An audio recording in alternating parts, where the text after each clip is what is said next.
તમે આ નવદુર્ગાની છબી જોશો ને તો તમને ખ્યાલ આવશે કે આમાં એક સત્ય ઘટના રહેલી છે. દરેક સ્ત્રીનો પહેલો સંબંધ હોય છે પુત્રીનો. તેથી જ માં દુર્ગાનું પહેલું સ્વરૂપ છે પુત્રીનું. તે શૈલપુત્રી કહેવાય છે. શૈલપુત્રી એટલે કે પહાડોની પુત્રી.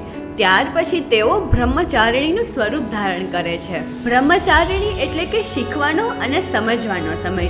એટલે જ તો તે કોઈ શસ્ત્ર ધારણ નથી કરતા કે કોઈ સિંહ અને વાઘ પર બિરાજમાન નથી. તે લગ્ન કરે છે અને લગ્ન પછી તે ચંદ્રઘટા બને છે. ચંદ્રઘટા જ્યારે માતા બને છે ત્યારે તે કુશ અંડાનું સ્વરૂપ ધારણ કરે છે. કુશ એટલે કે માતા અને અંડા એટલે કે તેનું બાળક. તે માતા બન્યા પછી સ્કંદ માતા કહેવાય છે. ત્યારથી તેની આંતરિક યાત્રા શરૂ થાય છે. ત્યારબાદ તે કાત્યાયની માતાનું સ્વરૂપ ધારણ કરે છે. કાત્યાયની એટલે કે મહિષાસુર સાથેની આંતરિક અને બાહ્ય લડાઈનું પ્રતીક.